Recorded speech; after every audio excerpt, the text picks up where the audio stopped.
Hello guys, नमस्ते। कैसे हैं आप लोग? आ गया हूँ लेके मार्केट के कुछ न्यू अपडेट, कुछ बहुत सारी खबरें जिससे कि मार्केट में बहुत सारे इम्पैक्ट भी हो सकते हैं। जो इसके इन्वेस्टर है उससे जुड़े हुए जो हैं इन्वेस्टर्स, उनके लिए भी एक बहुत बड़ी खबर है। और साथ के साथ ऐसी खबरें जो आपको न्यूज़ में बहुत कम देखने को मिलता है। चलिए स्टार्ट करते हैं आज की वीडियो। शुरुआत करने से पहले एक जोक्स वाली एक थोड़ी सी लाइन मैं आपको बताता हूँ। आपने कभी वो सुना है कि जान जाए तो जाए पर अकड़ ना जाए? तो ऐसी कुछ कहानी है कि भीख भी मांगेंगे तो चौड़े में मांगेंगे। जी हाँ, मैं बात कर रहा हूँ एक इंडियन कंपनी की। जी, वोडाफोन आइडिया जो एक कंपनी है, उसके बारे में एक अपडेट आ रही है।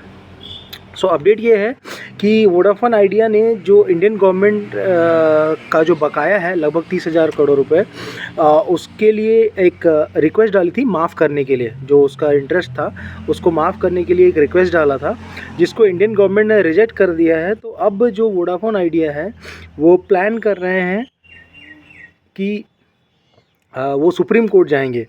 और उनका कहना ये है कि अगर ये गवर्नमेंट ये जो बकाया राशि है लगभग 30,000 करोड़ रुपए, ये अगर माफ़ नहीं करती है तो जो कंपनी है वो 2026 के आसपास से जो कंपनी बेसिकली बंद हो जाएगी।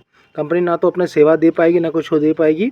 इसलिए वो सरकार से रिक्वेस्ट कर रही थी, लेकिन अब सरकार ने रिजेक्ट कर दिया है तो वो सुप्रीम कोर्ट की तरफ जाएंगे। तो उसके जो इन्वेस्टर हैं वो हाई अलर्ट मोड पे अभी चले आए, क्योंकि अभी जो सीन हुआ है और आगे आने वाली बहुत सारी ऐसी कंपनीज़ हुई हैं जो कि जिनका भट्टा बैठ चुका है। इनके इन्वेस्टर जो हैं वो एक हाई अलर्ट पे आ जाए। देखते हैं आगे क्या खबरें आती है, क्या सुप्रीम कोर्ट का निर्देश आता है। आपको इस चैनल पर ज़रूर अपडेट मिलेगा। बढ़ते हैं नेक्स्ट अपडेट की तरफ। अगली अपडेट क्या आ रही है मार्केट की तरफ से? हाँ, और अगली अपडेट बताने से पहले एक चीज़ें मैं बताऊँगा। आज वीडियो के एंड में मैं आपको एक ऐसी कंपनी के बारे में बताऊँगा जिसमें महेंद्र सिंह धोनी तो इन्वेस्टेड हैं ही हैं, पर उस कंपनी में जो महेंद्र सिंह धोनी है जिन्होंने इन्वेस्ट किया था, उनकी कंपनी ने बेसिकली, और उनके साथ एक तरह से बहुत बड़ा फ्रॉड भी हो चुका है। और उनके लगभग पैसे, और सिर्फ महेंद्र सिंह धोनी नहीं, दीपिका पादुकोण और आपके जो शार्क टैंक में आते थे, भारत पे के ऑनर, ऐसे बहुत सारे सेलिब्रिटीज़ हैं जिनके पैसे उस कंपनी में लगे हुए थे।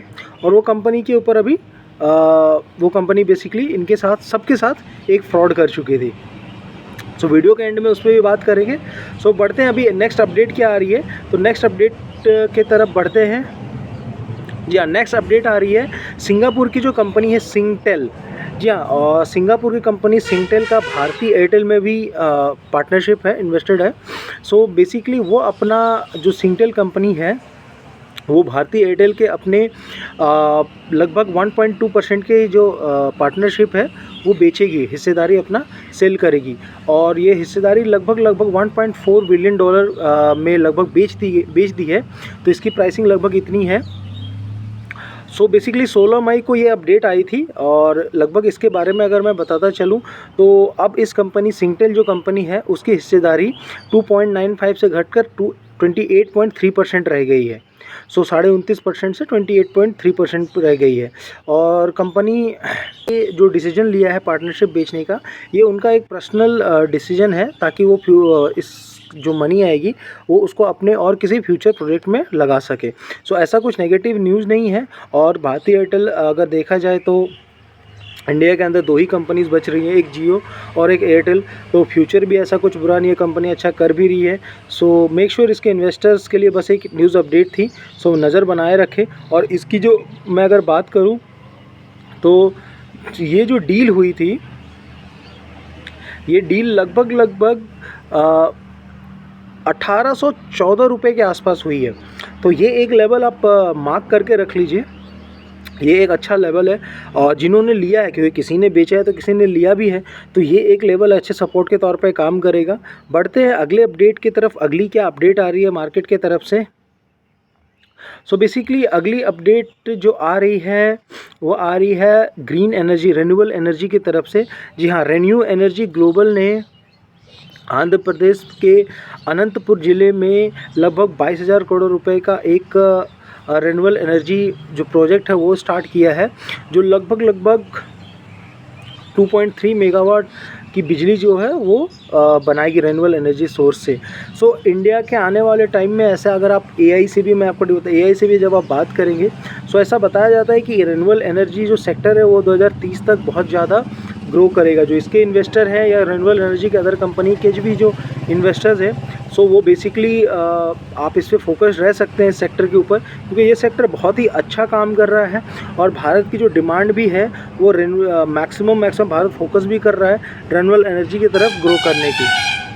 सो ऐसी कंपनी में आई एम सॉरी, मैं खुले इसमें बना रहा हूँ क्योंकि मौसम काफ़ी अच्छा लग रहा था, बट आई एम सॉरी जो साउंड आ रही है उसके लिए, क्योंकि रोड साइड पे ही है तो उसके लिए आई एम सॉरी। सो पढ़ते हैं। सो बेसिकली क्या है कि लगभग ये 2000 मेगावाट बिजली बनाने का इसका एक टारगेट है और इसमें लगभग 22,000 करोड़ रुपए का कंपनी ने इन्वेस्ट भी किया है। और भारत गवर्नमेंट की जो ये टारगेट है कि 2030 तक 500 मेगावाट बिजली सिर्फ और सिर्फ रिन्यूएबल एनर्जी से बनाने के लिए। सो इस सेक्टर में काफ़ी अच्छा ग्रोथ है। इस सेक्टर के ऊपर बने रहें, फोकस्ड रहें। जिन्होंने इन्वेस्ट किया उनके लिए तो ऑल द बेस्ट, बहुत अच्छी चीज़ टाइम पे इन्वेस्ट कर लिया। जिन्होंने नहीं किया, wait for the right time, आप ज़रूर आपको मौका मिलेगा। अब जो अगली एक और खबर आ रही है वो आ रही है जिसके बारे में मैं बात कर रहा था, महेंद्र सिंह धोनी। जी हाँ, मैं बात कर रहा हूँ जेंसॉल इंजीनियरिंग की। मैं बात कर रहा हूँ जेंसॉल इंजीनियरिंग की। जेंसॉल इंजीनियरिंग में 14 मई को पहला बैंकरप्सी बेसिकली इरिडा ने 510 करोड़ रुपए का एक डिफ़ॉल्ट जारी किया था और अहमदाबाद के बेंच ट्रिब्यूनल एक याचिका दायर की थी 510 करोड़ का डिफ़ॉल्ट की। उसी इरिडा कंपनी ने 16 मई को दोबारा से जेंसॉल कंपनी के ऊपर 218.95 करोड़ रुपए का जो लोन डिफ़ॉल्ट है उसके लिए फिर से याचिका दायर की है। जी हाँ, तो जेंसॉल कंपनी जो इंजीनियरिंग है इसमें आपके जो महेंद्र सिंह धोनी की भी कंपनी इन्वेस्टेड है, दीपिका पादुकोण की इन्वेस्टेड है, आपका जाके भारत पे के जो पहले के जो को फाउंडर थे जसनीर ग्रोवर, उनके भी पैसे इन्वेस्टेड है। सो बेसिकली कंपनी अभी तक दिवालिया घोषित हो चुकी है। इसीलिए कहते हैं कि किसी भी बड़े बड़े नाम के पीछे फॉलो ना करें।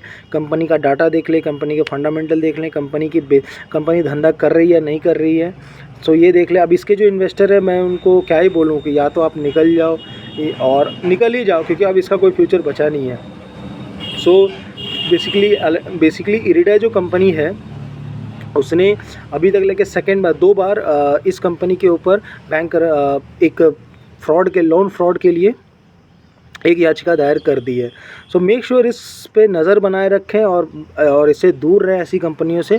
और इन्वेस्ट करने से पहले कोई कुछ भी बोले, किसी बड़े नाम को फॉलो करने से पहले खुद से एक बार पढ़ ले, खुद से एक बार चेक कर ले।